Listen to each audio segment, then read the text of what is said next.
season, Rondo. Montrezl Harrell's a nice piece as part of a rotation, and Marc Gasol is a stretch five. He can stretch the floor, and he can still defend.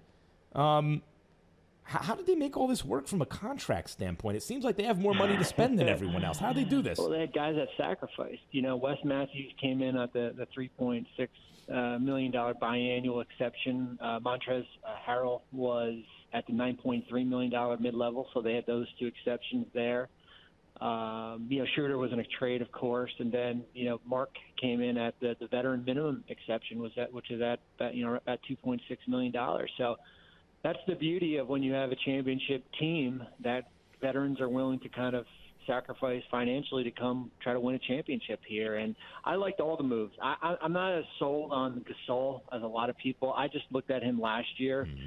I didn't think he had much gas left in the tank, especially in the playoffs here. So we'll see when we get going here if we see a little bit of a different Marc Gasol. But yeah, and then you bring Markieff Morris back, of course, on the veteran minimum exception today too. So they basically LeBron does this in every town he's in. He did this in Cleveland. He did it in Miami. He gets all the good players who used to be really good and still have something left to take virtually no money to win a championship. Five guys, I think, will cost you like $20 million this year, right? I mean, that's amazing, and that's the beauty of you have LeBron or ED, and guys want to go, try to win a championship. Got to tip my hat to two people, Bobby. One, Rob Pelinka, who I was very skeptical about, but he's pushed all the right buttons and he's made it all work. He's done an excellent job.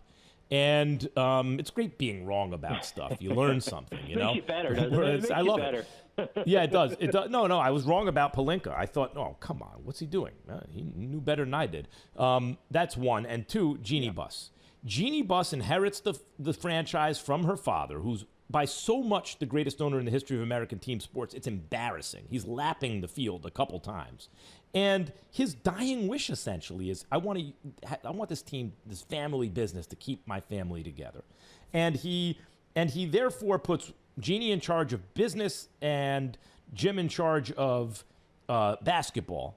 And Jeannie wanted to respect his wishes, stayed with Jim probably a year longer than she should have, did everything she could to try to make it work. When she finally saw, look, I have responsibility to L.A. and the Lakers to do this right, and she lets go of Jim essentially in that role.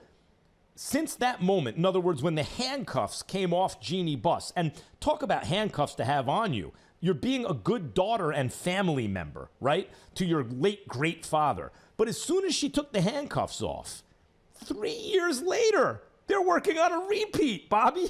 Like, oh my God, what a stewardship the Lakers are still under Jeannie Buss. What do you make of how Michael Jordan and the Charlotte Hornets are building their team? As I've often mentioned, the irony of Jordan is he is the Michael Jordan of bad owners. But what do you think about what he's done so far this offseason? I'm not a big fan of the Gordon Hayward signing. I really am not. I mean, I'm not comfortable committing $120 million for him.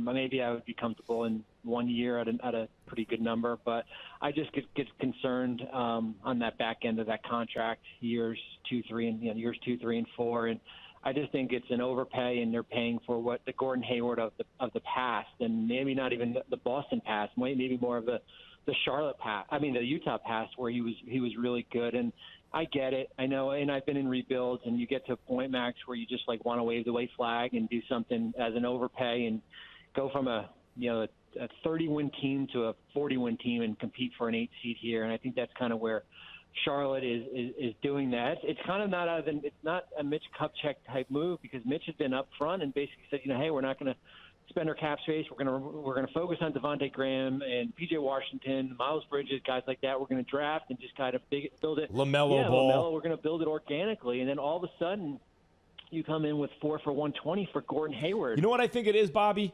I think it is, first of all, I agree. This is the kind of move the Knicks would normally make, hilariously make. Michael Jordan now makes the Knicks not the worst run franchise. Well, they have a worse owner than Jordan, but at least they have more competent people in their front office now.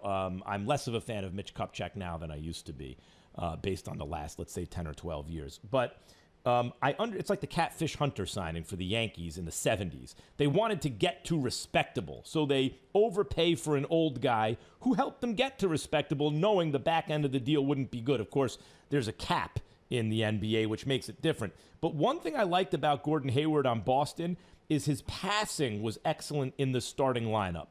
And so maybe, Bobby, maybe he ages a little bit better than you might think. Like, of course not as a max contract player, but as a useful starter to a team with a lot of young talent. What do you think about that? He fits a veteran role, and when you kind of, when he becomes probably more of the number 1 or 2 option than 3 or 4 that he was in Boston here. But this is kind of we'll see where this is 3 years from now or even next year. The other thing I didn't like either, they stretched that Batum contract, and they're basically got, and about stretch provision, when you got Noah on your books in New York and Dang on the books in LA, that money just sits there, Max, and they've got $9 million sitting there for the next 3 years. It's too bad about Batum. Batum, before he got paid and before he went to was so good, and then I don't know, he stopped looking interested to me. That's a shame, because I thought that was a good pickup when they, or at least when Batum was a free agent, when he got his contract, I thought, ooh, that's money well spent. No, it wasn't. Bobby Marks, ladies and gentlemen, ESPN NBA front office insider. Always appreciate you coming on, Max. Bobby. Developing story on SportsCenter. Washington Wizards general manager Tommy Shepard said today that the franchise has no intentions of trading John Wall. A source confirmed to ESPN that the Wizards had discussed a potential trade for a Wall for Russell Westbrook with the Rockets. But here's more of what Shepard had to say today. There's no plans to trade John. Obviously, it's unfortunate this time of year. I think the bait and tackle shop's wide open for business. There's a lot of people that get excited on the internet or whatnot, but there's no issues with John and I. There's no issues with John and the Wizards. There's no issue with anybody other than we just want to go out and get between the lines, where life makes a little bit more sense right now than it does. So we're getting ready for whatever's ahead of us. Now, Wall still has 3 years remaining on that lucrative 4-year contract extension he signed back in 2017. But the number 1 overall pick in the 2010 NBA draft missed most of the last 2 seasons after rupturing his Achilles back in 2019. We are now joined by NBA insider Adrian Wojnarowski. Woj, what should this mean moving forward for John Wall and Bradley Beal, who are both set to be reunited on the court for the first time in 2 years? Yes, and I think that's more the question for the Washington Wizards. Not so much what John Wall wants, but what does Bradley Beal want? Because in Wall's absence, Beal has become the unquestioned franchise player for them, and they're building this organization around him, and they want to keep him long term. And I think both Bradley Beal and Tommy Shepard have really liked what they've seen with John Wall in his rehab. They've seen him. They feel like he's improved his three-point shot. Tommy Shepard says he's seen the explosion back with John Wall. He's been out of the league for a very long time. I think they want to see what they look like together back on the court and go from there. Okay, well, how about another duo now to the West? How are the Rockets planning on moving forward with James Harden and Russell Westbrook at this point? Well, they have not engaged on James Harden in trade talk, but Russell Westbrook they have. That's not an easy trade to make, and I think for the Rockets, getting back into training camp and starting the season is probably a more likely scenario than Westbrook even moving. They're going to bring DeMarcus Cousins into training camp, our Tim McMahon reported, see if they can resurrect his career. He has faced several significant injuries in the last couple of years, and he'll get another opportunity to make that Rockets roster.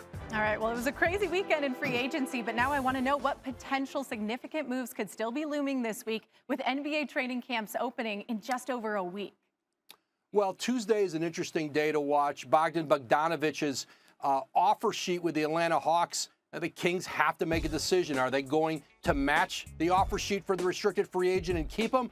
Or that 4-year, $72 million deal, do they let him go